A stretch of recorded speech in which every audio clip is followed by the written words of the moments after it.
Hey,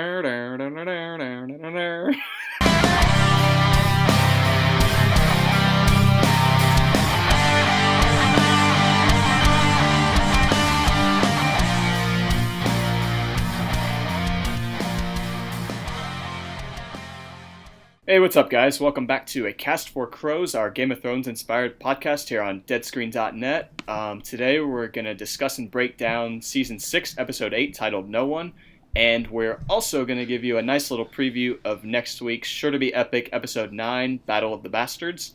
I am your host, Joe Seth. I'm Alexa. I'm Drew. So the Hound really came back in a great way these last two episodes. Yes, he did. I know we had to lose him for a little bit, but I'm okay with the way he's shown up again. Yeah. So he basically kicked butt all episode. And then he was mad when the Brotherhood without banners wouldn't let him kill the group of people that slaughtered his little camp or whatever. So can you explain the significance or talk a little bit about the Brotherhood without banners? They only have one purpose, but whatever. I don't know anything about them. I will explain it then.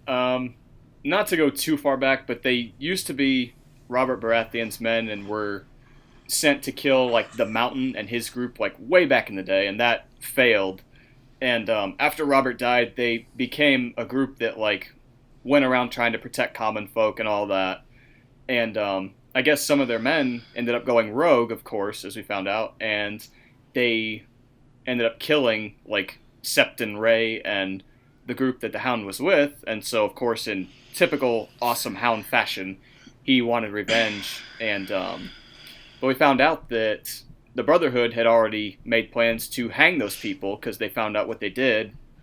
And, they compromised, and the Hound got to kill two of them, and the Brotherhood killed the third, and I loved the scene because the Hound, he took off one of the guy's boots while he was still struggling. Like, he wasn't even dead yet, and the Hound just grabs his boots, and then he goes, got any food? And I'm just like, yes, the Hound is back. The Hound does not give a shit. Yeah, he's so straight to the point about everything, it's great. But the following scene that we got when they were talking, it really illustrated how he's come along as well. Mm-hmm. Because back then he may have just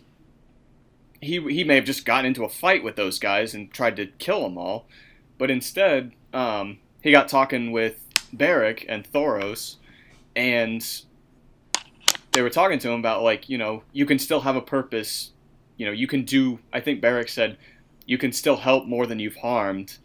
And we got a little hint of their intentions because they seem to imply that they're aware of the White Walker threat, and they said they were going north. So I think maybe that probably helped get through to the Hound too, that he can still make a significant difference in the world like he wanted to with that sept. So it was nice to see some compromise there, and I think they will kick some more ass together. Yeah. So he's joining up with them to just go north, and we're still not really sure what's happening with him, right? Correct. It's still a little up in the air.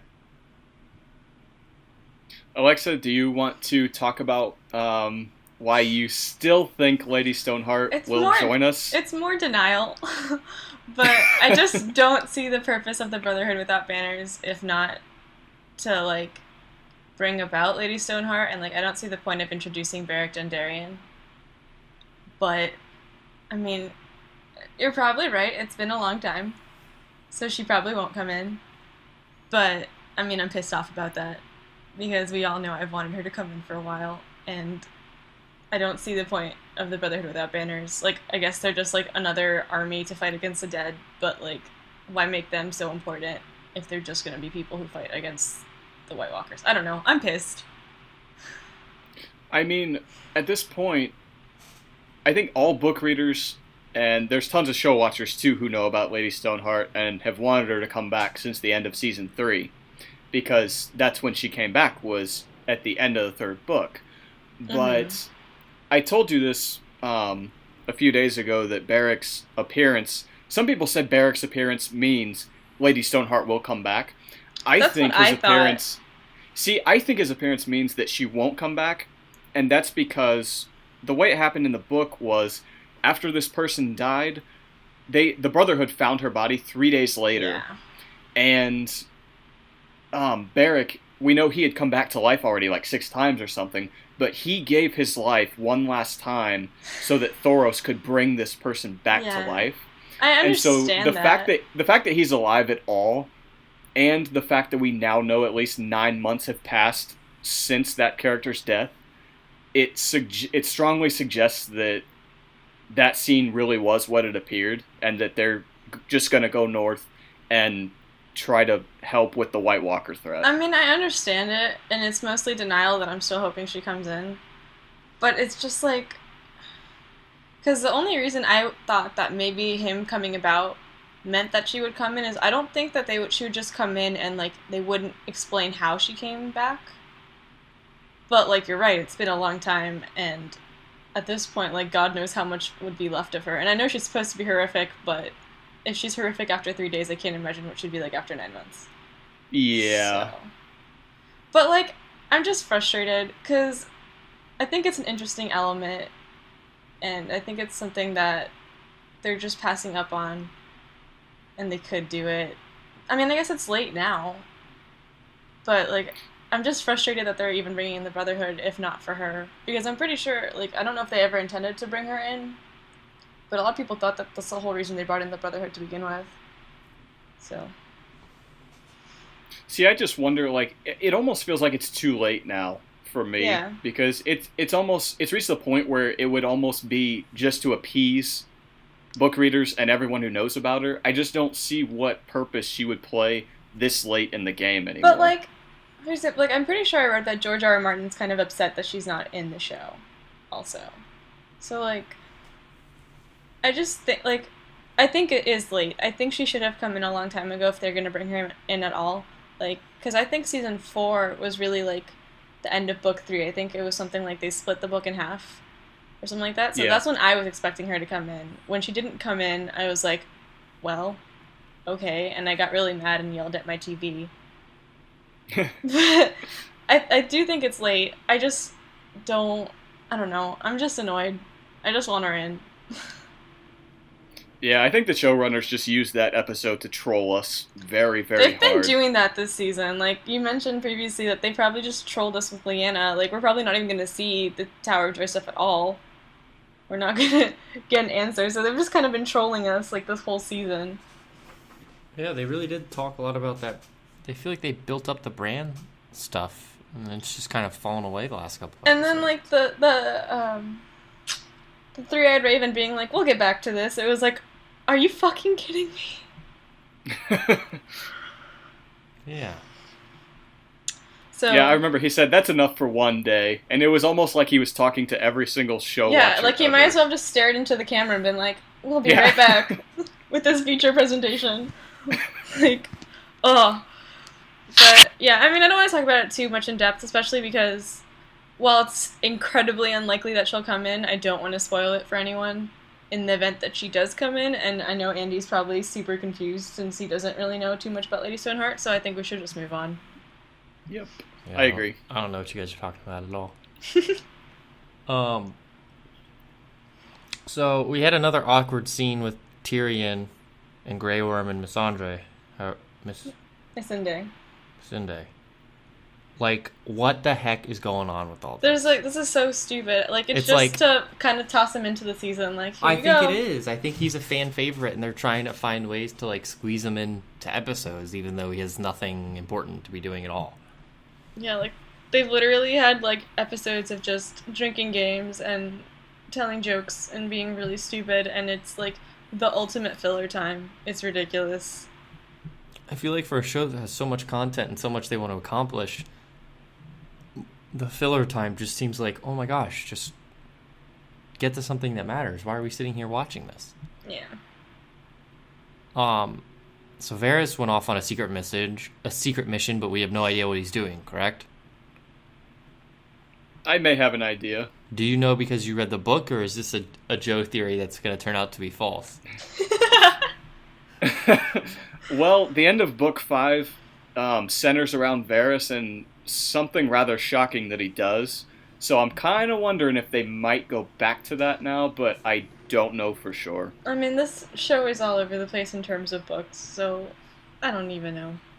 You wouldn't be surprised. I mean, based on what he said, we need friends in Westeros.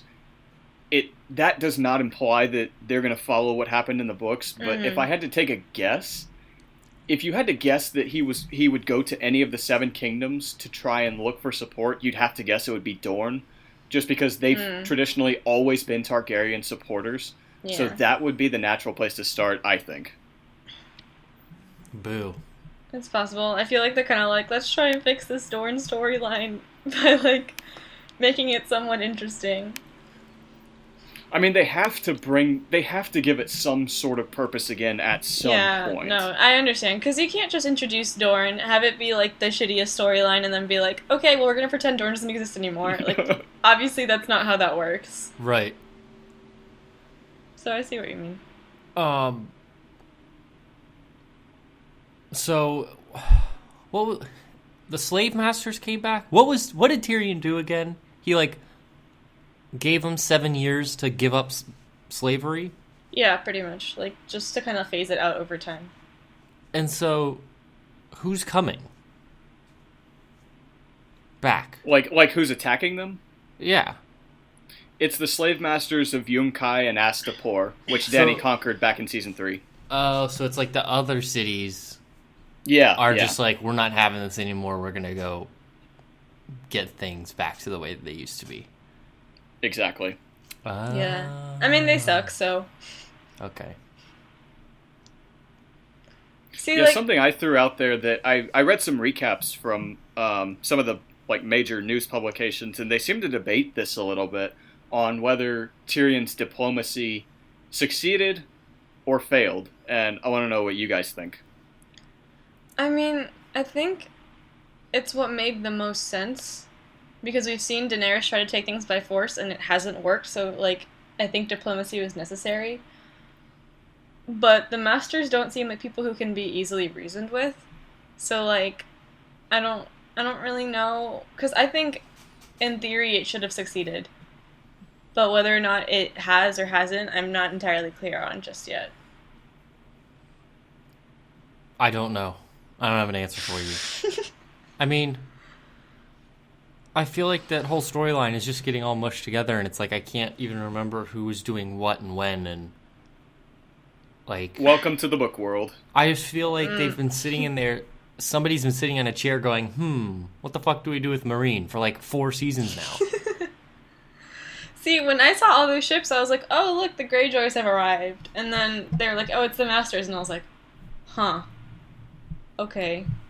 Just throws another wrench into this storyline that nobody really cares about anymore. I think like it's frustrating because it was starting to seem like Daenerys was going to be able to get out of Meereen, but with this war going on, I don't think she's just going to abandon them.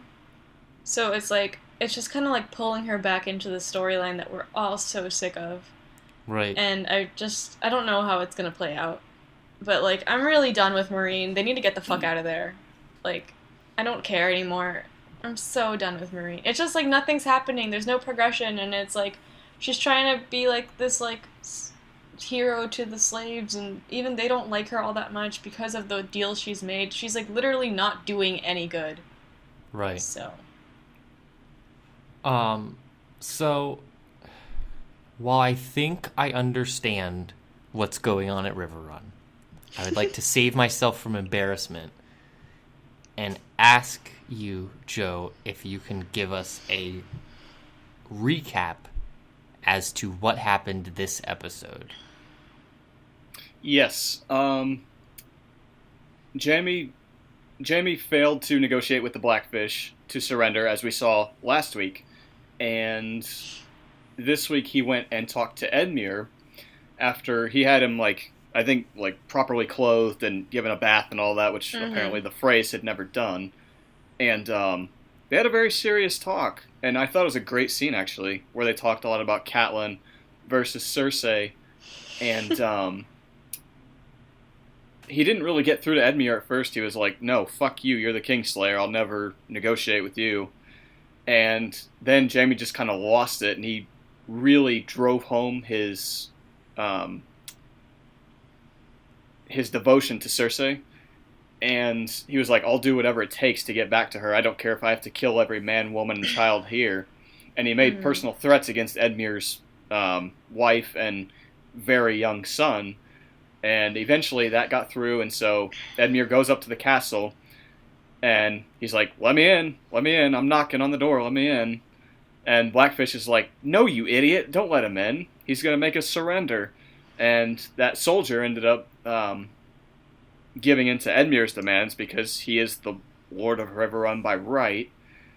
And yeah, Blackfish disappeared for a little bit, and we thought he was going to escape with Brienne and Podrick, but it turns out he had to be a moron, and he decided to just go get himself killed in battle instead.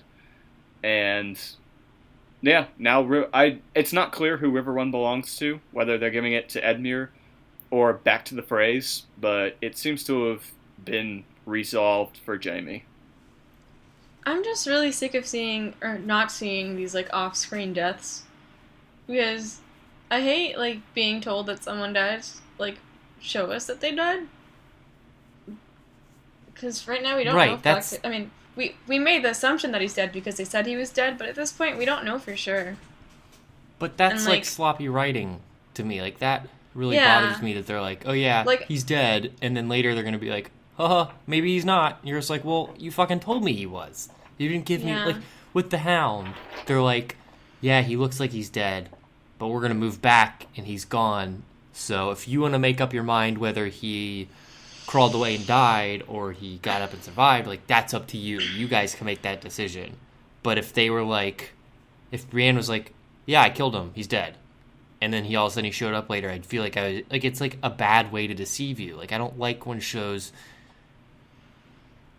like, give us credit for paying attention and following and making up our own decisions. If they're just like, oh, he's dead, and they bring him back and he's not actually dead, well, it's like, well, what am I supposed to believe everything you tell me? I can't believe anything you tell me anymore. See, like, at least with the Hound, we saw him beaten, like, pretty much to pulp, so, like, some people could make an assumption whether or not we thought he was dead, but with Blackfish, we didn't even see him fighting. We just saw him go inside, and then it was kind of like, yep, he died, and it's like, how can we even make any assumption that, like, maybe he's still alive because he could have survived in this or this way, like how we did with the Hound? Like exactly. Bill and I are pretty convinced with the Hound that he wasn't fully dead. And it's like, we don't get that with Blackfish, and we didn't get that with Stannis, and it's getting really tiring to see these people just, like, be like, yeah, they're dead, and we're, like, supposed to take their word for it.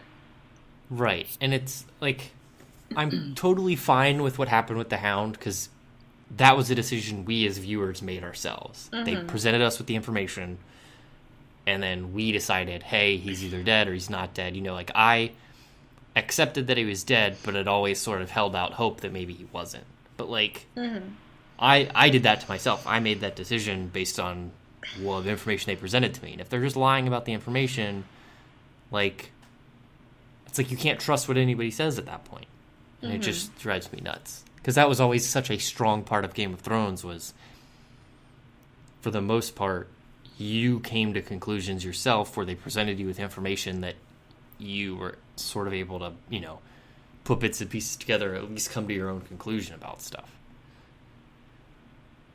Yeah, I totally agree with everything you guys have said. I just want to add that there was definitely an air of finality about that scene, and when he said, you'll serve Sansa far better than I ever could, that was pretty much a giveaway that we can make a safe assumption that he's dead. It's just a horrible way for what a character I liked very much in the show and the books to go. Right. I hated the writing for it. What is the point of this season about having so many off-screen deaths? Like, we had 2 this last episode. What? The thought is that they had to save the budget for the next episode.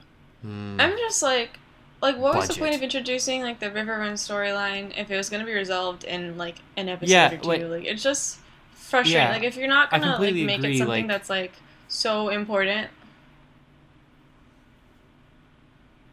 Like, they amped it up so much, and it's just like... Right. I mean, for all of those characters, what did we learn about... What did we learn about them? I mean, if you cut out that whole the whole River Run storyline, and you were just like, hey, guys, you're not going to see Jamie for a couple episodes, are we any better or worse off? Like, I don't know what the benefit...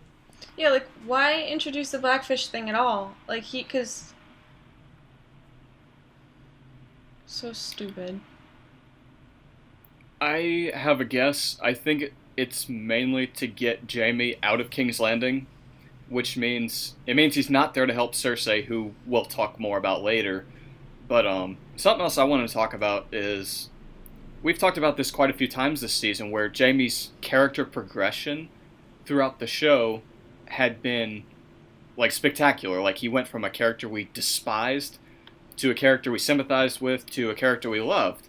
Mm-hmm. And this season, he seems to have stalled quite a bit.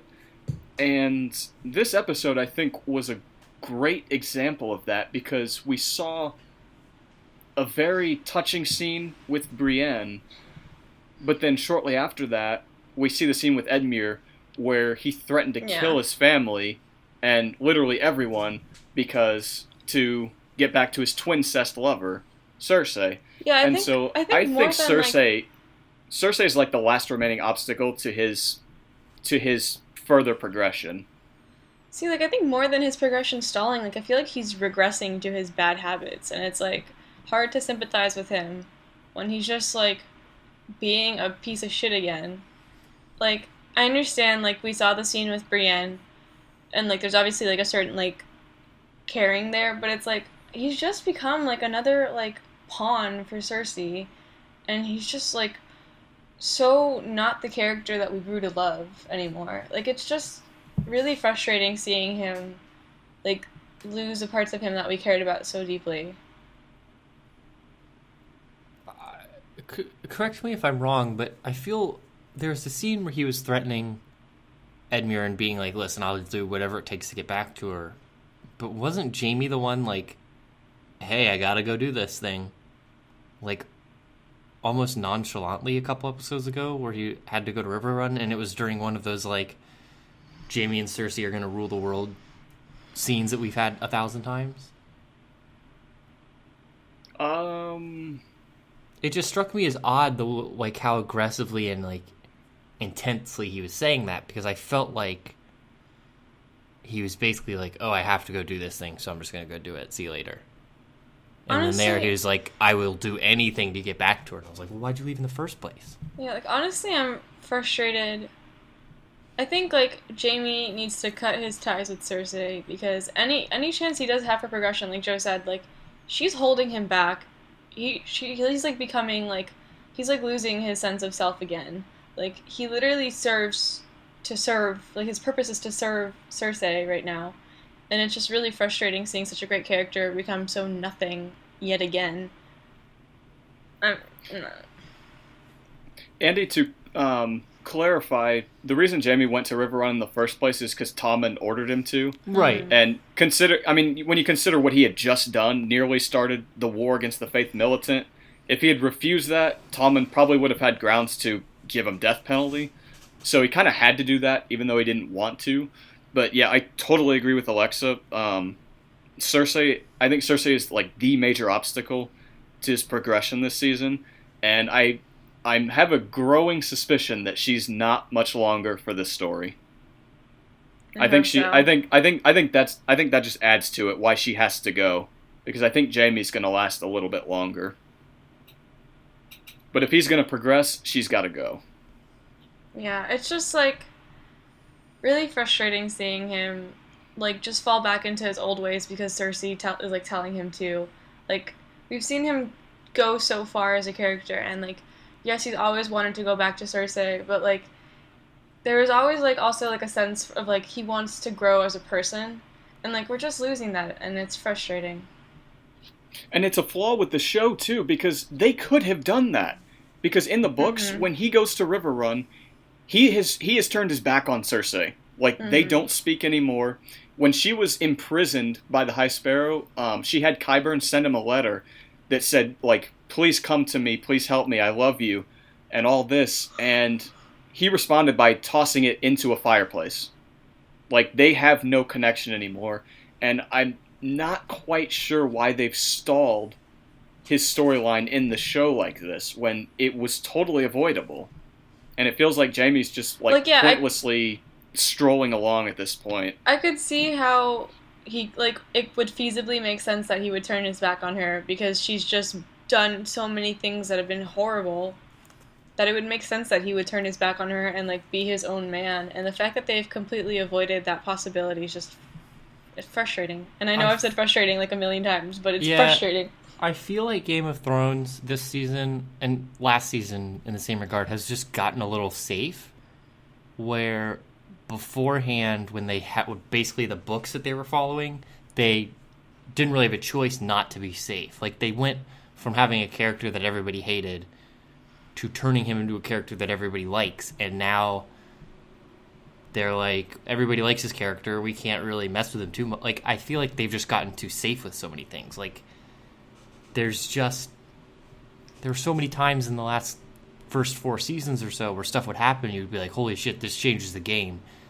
And I can't think of tons of times in the last 2 seasons where that has happened on, like, the same scale that it did the first 2. Like, imagine if somebody was writing Game of Thrones from scratch as a TV show, and they're like, yeah, we want to kill the main character off at the end of the first season.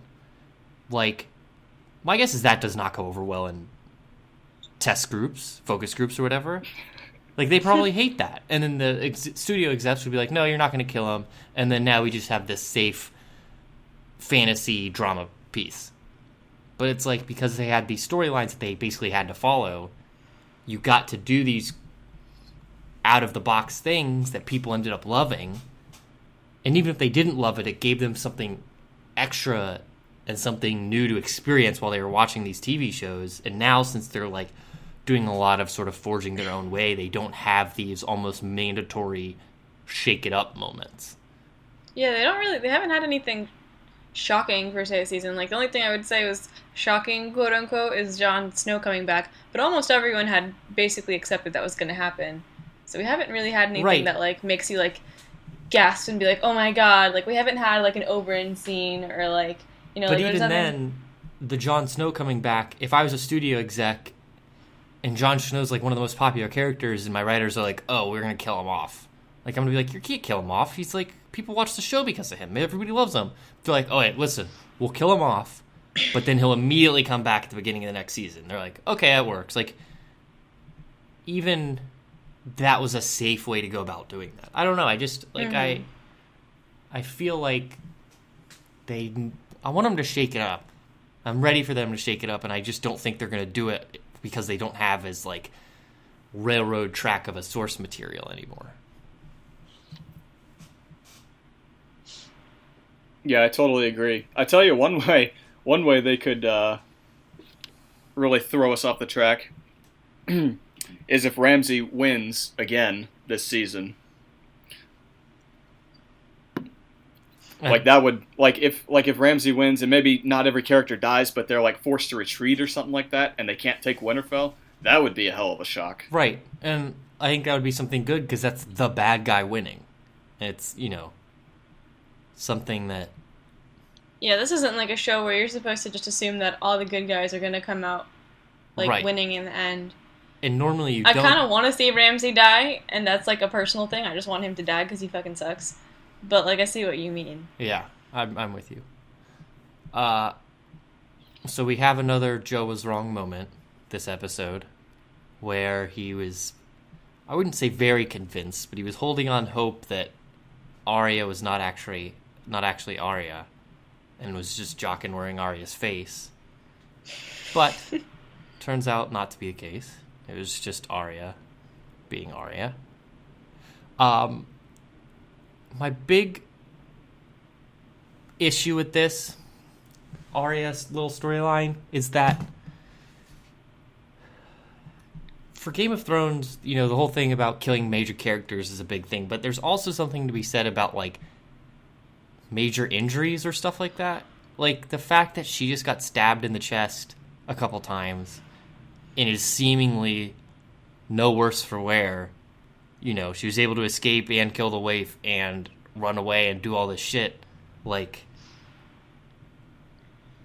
Jamie got his hand cut off, and we were like, holy shit, this dude's life is almost ruined right now. Like, he has to learn how to fight again, and, you know, it was a huge deal. And so Arya gets stabbed in the gut like 6 times and is just like, whatever. Like, they're just like, I feel like they're backtracking on stuff that they'd been so good about before. Like, I want to be worried when Arya gets stabbed in the stomach. Like, I want to be worried, is she even going to... Okay, so she didn't die immediately, but is it going to get infected? Robert died because a fucking deer stabbed him or something, right? A boar. A boar. Yeah. Arya gets stabbed in the chest like 3 times by a person who's trained to become an assassin, and she's just, like, doing backflips and shit. Like, let me worry about that stuff. Mm-hmm. That's what made this show so great to me. And the fact that she was just like, oh, whatever. I was just a little bummed about. I have so many issues with this. One, the fact that everything was literally as we saw it confirms that Arya's an idiot and didn't learn as much as we hoped she did. 2, I want to know, the Faceless Men are supposed to be assassins that go around in secret, and, like, they're not supposed to be seen by people. That's, like, secrecy. That's the whole point. And yet, here's Waif, girl, doing this whole Terminator thing, jumping all over the place, and they're just running through the streets, whatever, in this big street chase. And, yeah, like you said, Arya got stabbed so many times, and her life should have been in danger, and yet she recovers only a few hours later. And not only does she run away from the waif, and, like, she even fell down some stairs and got back up, was totally fine, and then she lures the waif into a dark room, and she's able to kill her somehow. And what's even worse, we didn't get to see it. Yeah. It was another off-screen death. The second off-screen death that episode.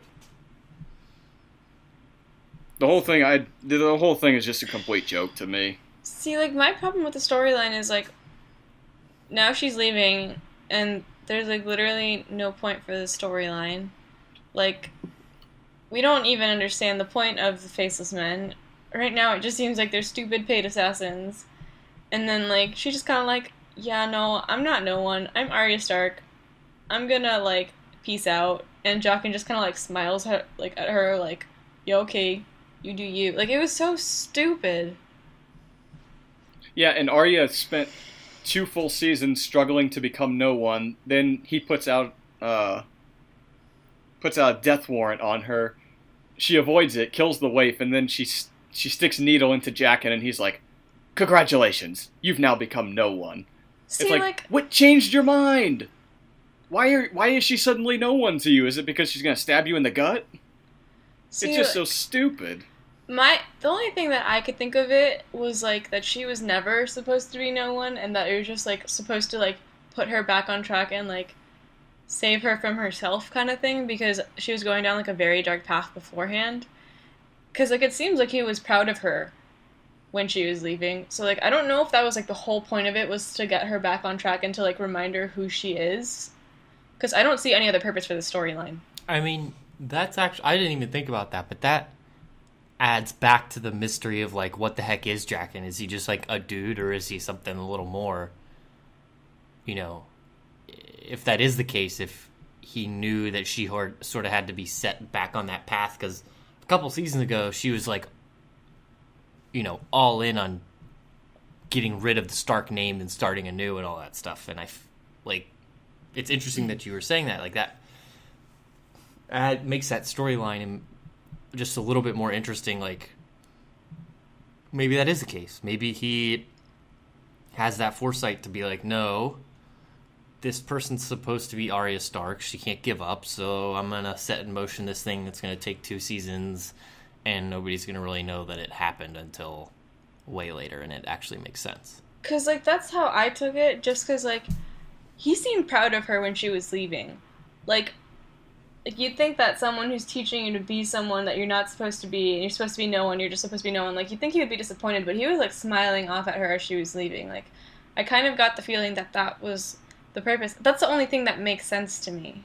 Like, I don't see what else the point of the storyline would have been had it just been to be like, well, you failed, bye. Yeah. It makes sense. I don't like it, but it makes sense. I don't like. It's obviously an identity thing because she spent like seasons 2, 3, and 4 going by different names, and she had to pretend to be someone like anyone other than Arya Stark. Mm-hmm. And so, like, a lot of her storyline has been about identity and coming to grips with who she really is. So, from that standpoint, I totally get it. But I think, like, on the assumptions we made at, like, the beginning of last season, and even the end of last season, like, we had all these badass predictions that she was going to become this amazing assassin and learn these brilliant new skills. And, like, she would be able to kind of do what Jaqen does and go around in secret and learn how to kill people and really make a difference later on. But I just feel like the way they've gone about it has just been awful. And I hope to God it's not this way in the books. I just, like, don't see any other purpose. Yeah, I mean, that makes that whole storyline serve more purpose, because like you said, if that's not the case, then again, it's a storyline that all that resulted from it was that she wants to go back to who she was. Like, it's just a time filler. Yeah. So, what is west of Westeros? What is east of Easteros? Essos.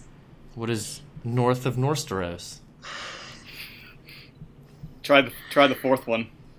What is south of Southsteros? I knew you were gonna get tongue tied. Yeah, that's hard. I don't know if there's a point to that or not. I'm kind of curious. She gonna about like it. discover America? Oh yeah, great end of the story. Americos. Americos. That's what it's gonna be like. That's. I was just like, okay, she's gonna find like something like basically like America, and is gonna start a new colony for when after the White Walkers kill everyone. It's like, well, come to Americos, guys. Double Westeros, West Westeros. West Westeros. So we're really not going to get a trial by combat this season, really?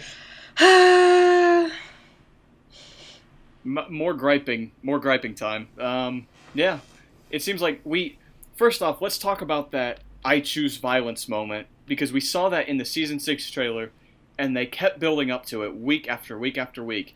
And then how does it play out? He kills all of one sparrow, rips his head off, and that's it. And what purpose did it serve? It was another stupid decision by Cersei, because it showed the sparrows that, like, whoa, we got no one who can beat the mountain. They're aware of that now. So what did they do? They had Tommen strip away trial by combat and outlaw it. So yet again, Cersei, all it served was Cersei screwed herself, and the mountain's been around now for a while, and his major moment was to behead one sparrow. Yeah, like, there's a lot of, like, why the hell did you think of doing this if it's gonna be a 2-second thing? Like, I feel like that's very prevalent in this episode in particular.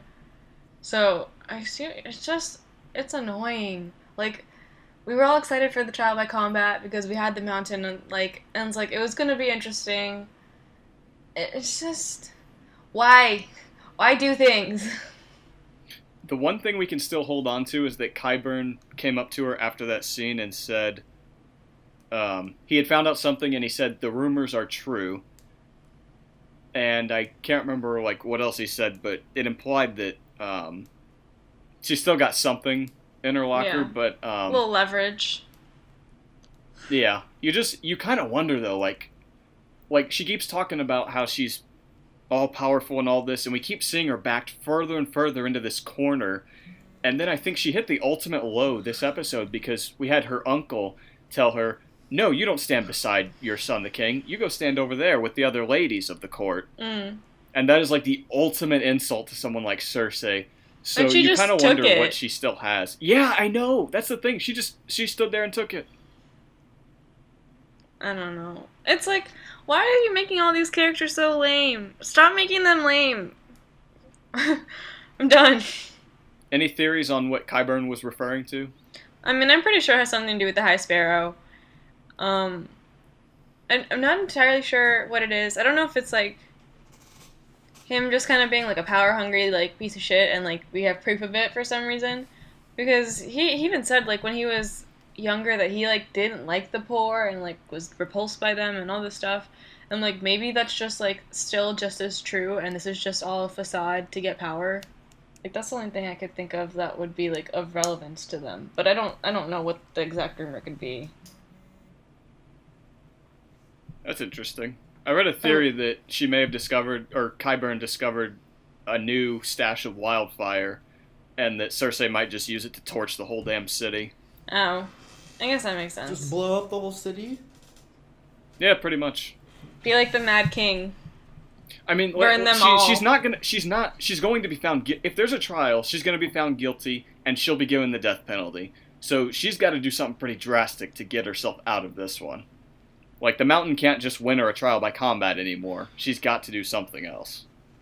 Yeah. Just burn them all. Pull a Mad King.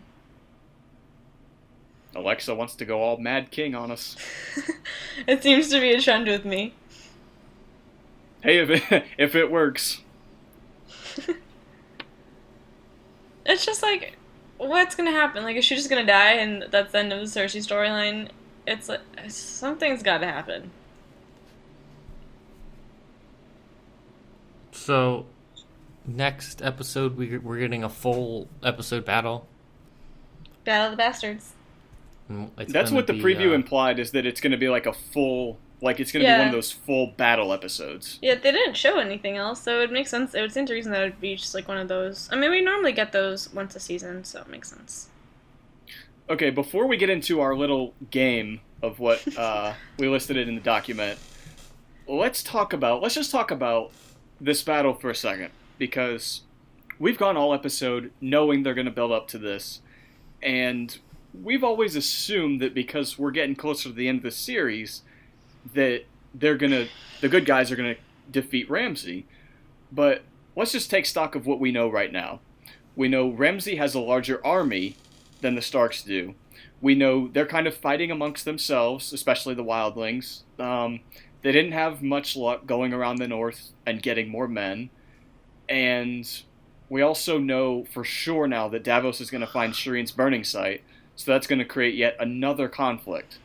So, unless Littlefinger comes in with the Vale army, kind of like Stannis did against Mance, I'm not sure I see how they're going to win this battle right now. I just want Ramsay to die already. just give us that. I don't know, like, I think we talked about this on earlier episodes, like, I'm not entirely sure how many people they actually have and, like, what the actual odds are that they can beat them. Yeah, I mean, I think they said something like they had, like, 2,000 men, and he has, like, 10,000. Yeah, so I'm not great at math, but that doesn't sound like a great... No, it doesn't. ...chance to win. But right now, it just looks like a repeat of Stannis right now. But see, like, I feel like if they did that, that would be just such a cop-out. And, like, I feel like also having the wildlings helps them, because, I mean, they kind of, like, live for this shit. I don't know. I'd be really pissed if Ramsay just, like, wins it, like, in 2 seconds, like, how he won against Stannis. And, I mean, I'm assuming that's not going to be the case, considering it's going to be an episode-long battle. But I'm just really sick of Ramsay and his, like, tyranny. And, like, we just need someone else to hate now. Like, bring on Euron, we can hate him, and then, like, screw Ramsay. I don't know. I see what you mean. The odds aren't looking good for them. I just think we don't know how big the Vale's army is. We have to assume it's a pretty decent size, but yeah, it just like we always assume that, like, okay, Ramsay already beat Stannis and he's been in power long enough and torturing people, and we just want him to go, damn it. And we keep assuming that's going to happen, but when you actually look at the scenario, it doesn't look too good for the Starks and their supporters right now. So I don't know. All I know is it's the same director who gave us Hard Home last season, so it's going to be a pretty epic episode. I hope some families, like, go rogue that, like, people assume are going to, like, help the Boltons or something. I need something interesting to happen. I don't want it to just kind of be like, yes, battle. Yeah, yes, fighting. Things happen. Like, I think it's going to be more epic than that. So, I don't know. I'm interested to see how they go about it. I don't want Ramsay to win. I'll be really mad if he does. Not like for like storyline purposes, but it's just like we're all sick of Ramsay. He's been around for far too long. He's been like a piece of shit for far too long. Like he just can't win this. It's like Sansa needs her justice. If Ramsay wins this battle again, I'll give up on the show until episode 10. That's how it works. Yeah, it's just like it doesn't look good for them, but I'm hoping something's going to happen and like save him, like give him like a Hail Mary at the end or something. I hope Sansa stabs Ramsay through his stupid face after she cuts off his dick first though. So, are you asking us who we think will die or who we want to die? No, I think that's who we think will die. Who you think lives and who you think dies. Let's go through some of the main characters here. Jon is literally untouchable at this point. It's all ruined. I agree. Yeah, I don't think Jon's gonna die. I think Jon's good for now. I won't be nervous at all with Jon. I mean, it's like, why bring him back if he's gonna die again? Yeah, exactly. Like, what would be the point of bringing him back if he was just gonna die again? Like, that would be really stupid. So I Plus, think we need Jon's his parentage pretty safe. resolved. We just need. There's so much about Jon that we need to happen, and it hasn't happened yet. So I think Jon's safe, and I'm saying that like very hesitantly because I feel like I'm gonna say that, and then it's just gonna jinx everything, and he's gonna die, and that's just gonna be the end of it. Please jinx it. I think that'd be stupid because there's still so much we need from him. No. Yes. So what I want to happen is I want every single person on this list to die. No. But ouch. What I think will happen is I think you cold bastard. Jon is fine. I think Sansa's fine. I don't think Ramsay's fine. I think one of Davos, Melisandre, or Tormund is gone. Toast. Yeah. The Giant, I'm on the fence about. I'm scared for 1-1 because we loved him so much. And, like, maybe because of that, they're going to be like, here you go. Yeah, that's, like, a good off character that you could just get rid of, and it's, like... And it's just, like, we have these characters that we... You could lose him, or you could lose Ed, or whatever the other guy's name is. Is he going? Would he go to that? Or is he staying at the Wall? They best stay at the Wall. Yeah, I feel like with 1-1, it wouldn't be as impactful as Hodor, but it'd be kind of like another, like, oh, this guy was so good. And, right. Like, and he's the last known giant in the world, too, so that is kind of a big deal there. So, if he dies, it sort of sucks, but in the grand scheme of the whole show, it's not going to have any real impact. Yeah. So, I could see him going... What about Ghost? I think everybody's safe. I'm so jaded now. I'm not going to be nervous. Is Ghost going? I think you might be in for a shock. Yeah, I'm sure some people are going to die. I want to be wrong. I want everybody on that list to be dead. I don't think it's going to be as far as that, but I think that we're going to lose some people. You could lose Brienne and Podrick. I think you could lose them without a problem. Brienne would be a big loss. Podrick would not. Right, but what else does her storyline have? I mean, they've always given her new things though. Right, but like they could still introduce some things next season and whatnot. Yeah, I could see them going. I'm going with Ramsay, 1-1, Brienne, or Podrick. I see Podrick more than Brienne. Because Podrick kind of just is like there to help Brienne. And, like, I don't think it would be... Like, I like safe. Podrick's character. It's all too safe. I know. I don't know. Get rid of them all. I don't know what's going to happen. I feel like... And maybe it's because we've been talking about it. Like, I feel like I'm kind of, like, with Andy on this one, where I don't know who to be nervous for. Yeah. And I don't know if I should be super nervous. But, like, I'm sure we're going to lose people. I just, like... I'm not that nervous. And it's like I'm very nervous. You've never felt like that. I don't know who they would kill. Like, who do you think they would kill, Joe? I think the clearest deaths would be Ramsay, of course. Uh-huh. I agree on 1-1. I think he'll die. Do we think we're gonna lose Tormund? Yes, because he's a character who's had a great season and he's given us a few moments of real joy, laughter. So I feel like they've gone about as far as they can go with Tormund, and so I could see him being killed. I'm torn on Rickon. Yeah, I don't know about Rickon. I'm just really not sure on that one. As far as shocking deaths, I think you could have Ghost go at the very end. Like people are gonna be pissed if they take another direwolf, especially the one that we've seen the most often. And I think Melisandre's safe. I think being Really? a red priestess, I think she still has a part to play. Maybe. I fear for Davos. I do too. I love him. I love that character. He's probably my favorite. I don't want to say bit part character, but you know what I mean. Like not main, but he's one of my favorites, and he's had 2 great seasons. So I could see them having him go out with some kind of real hero's death. And didn't he also say he's not like a very skilled swordsman? He said that himself a few times. Yeah. So I can see Davos dying, and I think like I could see his storyline coming to an end. Like I don't think I like Davos, and I say this very hesitantly, but like I don't think that it would be the worst thing in the world for the rest of the storyline, because he was kind of serving as like an advisor more than anything. So I could see it coming to an end. I think if you really wanted to go for the ultimate shocking death, they kill Sansa.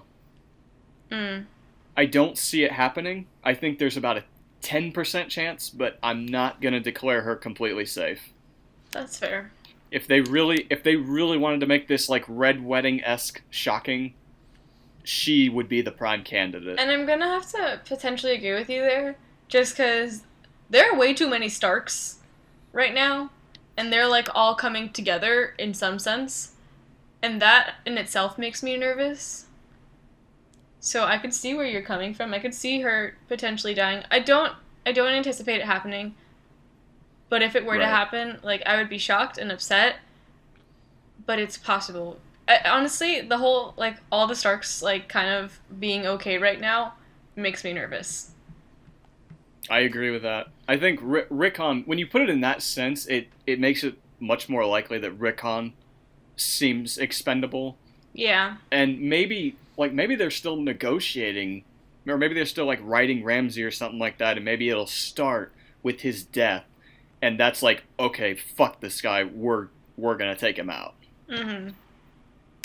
But yeah, you're exactly right. I think you're right that we've had a lot of Starks this season, and, you know, even and things have gone their way.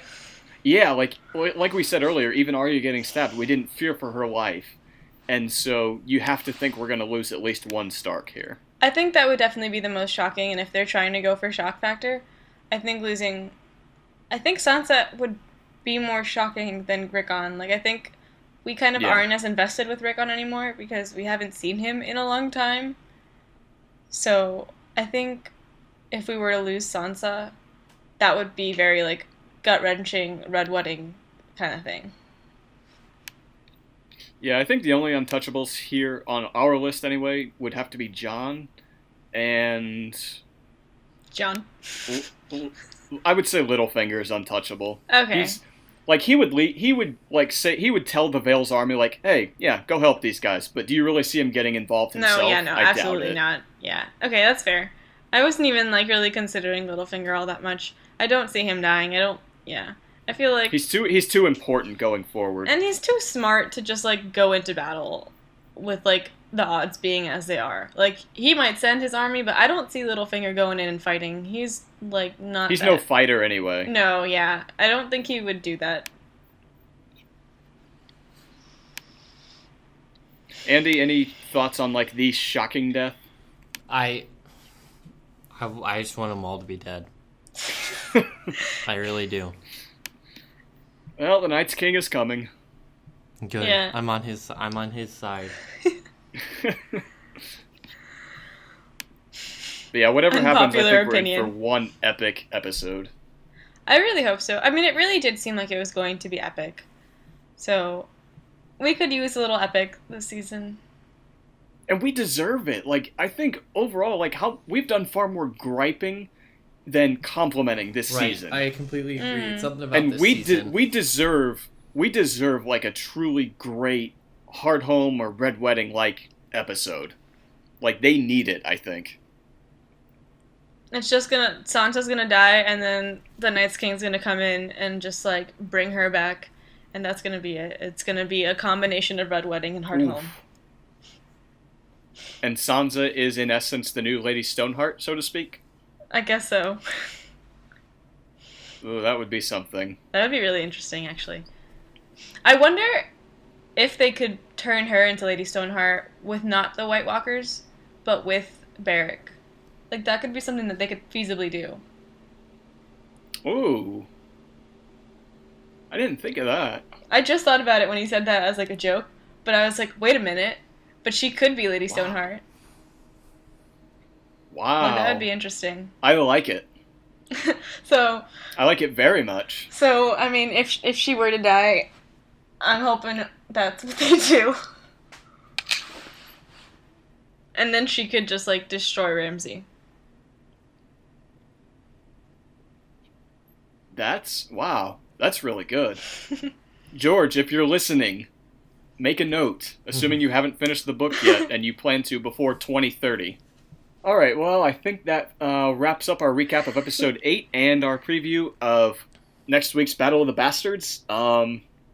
Yeah, prepare yourselves for something great and probably something at least a little bit shocking. And if we survive with our hearts intact, we will be back to discuss episode 9 for you.